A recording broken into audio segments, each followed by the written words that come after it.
Welcome to the Widowed Mom Podcast, episode 168, Tornadoes and Post-Traumatic Growth. Have you ever felt put off at the idea of experiencing growth after the death of your spouse? Maybe someone mentioned post-traumatic growth and it just felt kind of icky. Or maybe you've never even heard the term post-traumatic growth. Either way, you're not alone. And in today's podcast episode, I want to offer you a different way to think about post-traumatic growth that's worked for me and for my clients, and it might help you too. Welcome to the Widowed Mom Podcast, the only podcast that offers a proven process to help you work through your grief, to grow, evolve, and create a future you can truly look forward to. Here's your host, Master Certified Life Coach, Grief Expert, Widow, and Mom, Krista St-Germain. Hey there, welcome to another episode of the podcast. Heather's camp, y'all. It was so good. I know I talked about it before I left, and I talk about it a lot because it's important to me, but for those of you who maybe this is your first podcast episode, Heather's Camp is a camp for youth who are blind or visually impaired, and it is in memory of my sorority sister, Heather Moeller. And we created it in 2000, some of my sorority sisters and myself, in her memory, because she loved little kids. She specifically loved helping little kids who had special needs. She was working on getting her master's degree in early childhood special education. And when she died, we really wanted to do something that she would have loved. And so we created this camp. And so we've had this experience annually since 2000. But we haven't had it since 2019 because of COVID. So this was the first time that we got to get back together with our campers, kind of get the band back together again. And it was amazing. Also, Heather's Camp, of course, brings with it its own set of memories and challenges for me because the accident that resulted in my husband's death was on the way back from Heather's Camp. So he had been at his first year of Heather's Camp. And we were driving back, and that's when I had the flat tire, and that's when the drunk driver hit us, and the rest is history. So it's always my favorite time of the year, but it always comes on the death anniversary. And of course, the trip to and from camp has its own loaded set of memories for me. And so, I was kind of not expecting this year to be any different, and it really wasn't. But I decided in advance to make space for all of the different emotions that I would experience there. So all of what we would classify as positive and what we would classify as negative. And that's what I've learned just works the best, is that if we go into a situation trying to make ourselves feel a particular way or trying to avoid feeling a particular way, we give a lot of unnecessary energy to that. And it's just not really ever very successful. And really, I just don't think it's necessary. It's so much of a more pleasant experience when we just create space for whatever emotions show up to be there and just to be part of it without telling ourselves we've done anything wrong when they're there and without, efforting. And so it's really a whole different experience for me when I just let myself feel as I feel. Even when I drive by that spot on the highway, right? I just let myself feel as I feel. And every time I've driven by it in the 6 years since he's died, it's always different. And every Heather's Camp, I've always had different emotions. This one was no exception. We also had a new camp. So we ended up with a different location this time. So we hadn't had a camp since 2019, different location, some changes within our camp leadership, and about half the campers that we normally have. But for me personally, just really rewarding to watch the growth in the campers over the time we were there. In the short time, one of our campers, I won't say names, but one of our campers I'm thinking specifically of, and he's been coming to camp maybe the last 7 years. And so I've really gotten to know him, and he has a lot of challenges, especially in his home life, but he's a lot of physical limitations and some social emotional issues. And when he very first started coming, he didn't want to try anything new. He really didn't want to try anything at all. He mostly just wanted to be left alone and listen to music. And he tried so many things this weekend, or last weekend, I guess I should say. He even got, I won't say halfway up the rock wall, but a huge distance up the rock wall. And it was just, so fun to watch him grow. And also we give out an award in memory of Hugo, my late husband, the Hugo St-Germain New Volunteer of the Year award. And so I always have mixed emotions about doing that too. I love giving the award, but also it's always hard. And there's never a closing ceremony when I don't cry, but that's okay, right? That's what makes it an authentic experience for me, is that I show up as me. And when the water comes out of my eyes, it's because it's genuine. So anyway, for those of you following along and cheering us along, I appreciate you. I've gotten so many emails with people who have connections to Heather's Camp, which is really amazing too. And if you ever have a youth in your life who is blind or visually impaired, send them our way. We work with youth from all over the country. It doesn't matter. And it doesn't matter if they can afford it or not. We will make sure that it gets paid for. And the more kids we can help, truly the merrier. So one more thing before we jump into this week's topic. A lot of you have been asking about the Memories That Matter journal and the Dear New Widow book that I mentioned a couple of episodes ago. And I just want to tell you, those are coming very soon. We might have those links available before this podcast drops, but I don't want to promise it. So I will say at least by next Monday, we'll have those links available to you. And Memories That Matter is a journal that I created, which I'm super, it's not even just that I'm proud of it. I just had so much joy in creating it. And it's filled with 100 prompts of questions that you can answer that will help you remember the memories that matter about your person. That was one of my big worries when Hugo died, is that I would forget. And so I've just created this little journal so that you don't have to worry that you're going to forget. You literally can just answer the questions and put them in writing, and then you don't have to worry so much about it. And then Dear New Widow is a compilation of writings from Mom Goes On members.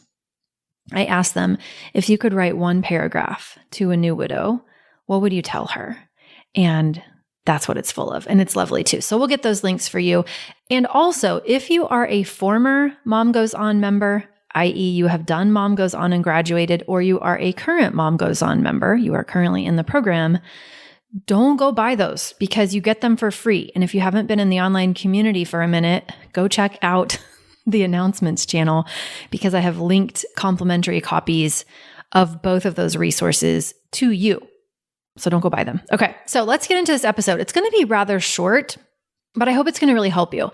So I want to refer you to the episode that I did called Post-Traumatic Growth is Real, and it's episode number 8, and you can find a link in the show notes. If you've never listened to that and you want to know more about post-traumatic growth, please go and listen to that episode.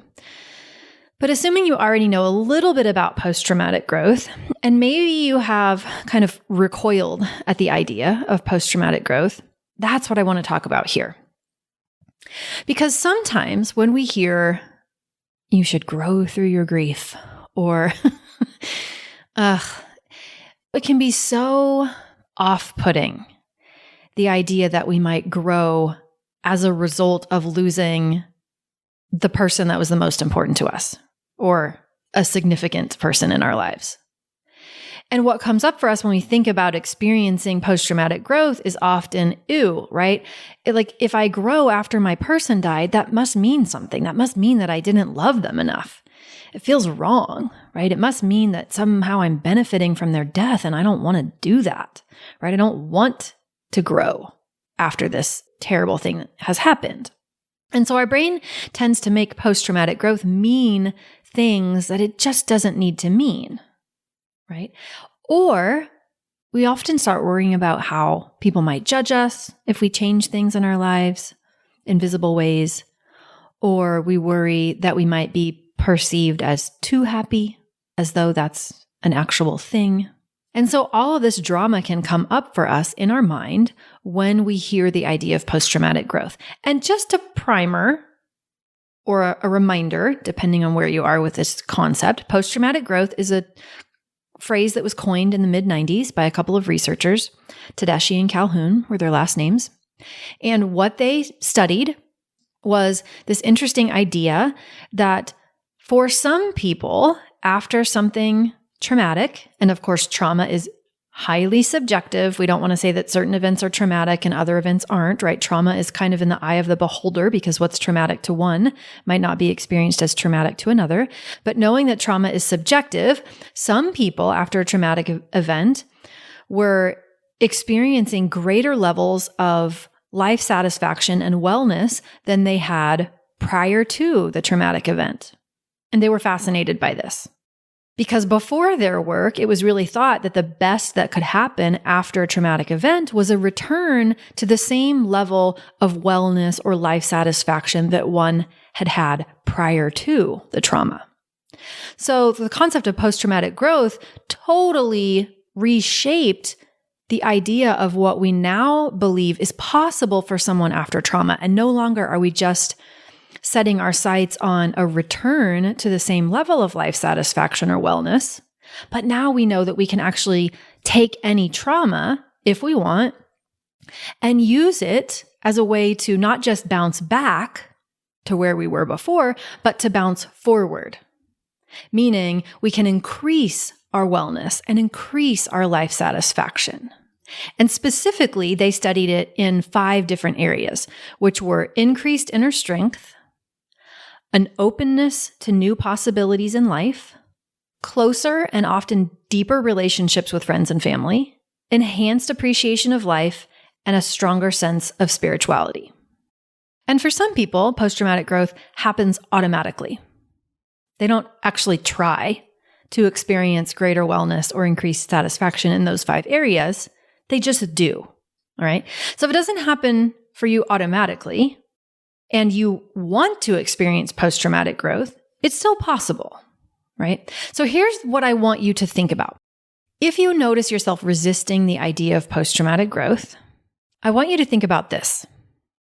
A few months ago, a tornado came into town and leveled most of an entire neighborhood, about 3-ish miles from me as the crow flies.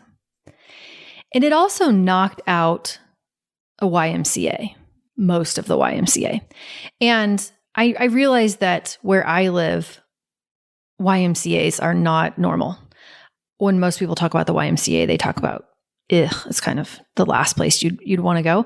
But in my area, our YMCAs are amazing. They are fantastic. They are huge community resources. They are very well done. They are constantly busy.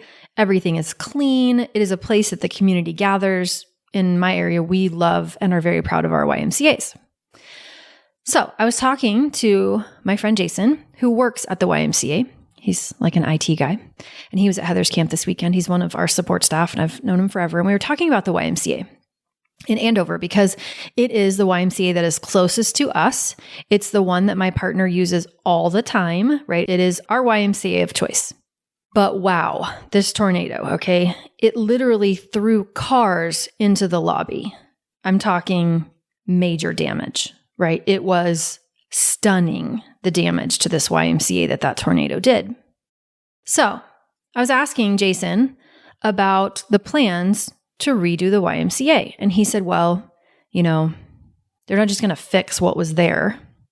They're probably going to level it, and they're redesigning it, and they're going to build something from new. And it's going to take a couple of years. They might be able to salvage the water park as is. That's the hope. But the main facility is going to be knocked down and rebuilt. All right. I want you to consider your person's death as though a tornado came through your town and knocked your house over. All right.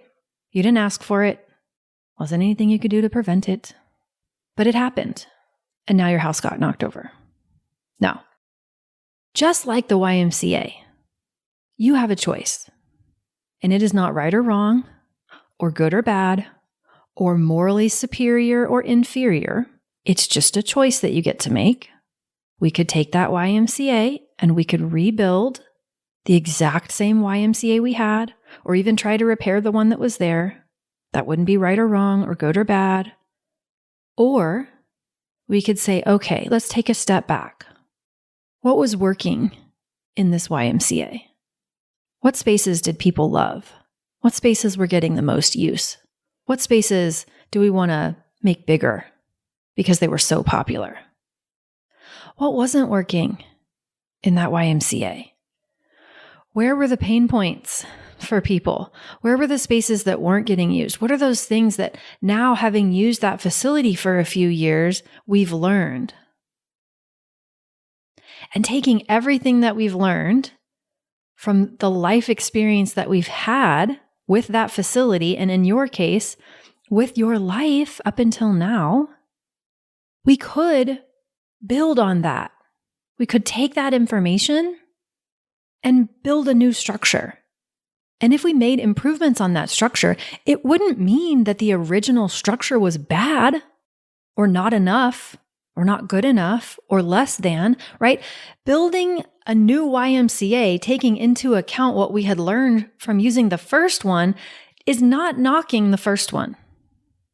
It's just good business. It's just smart, right?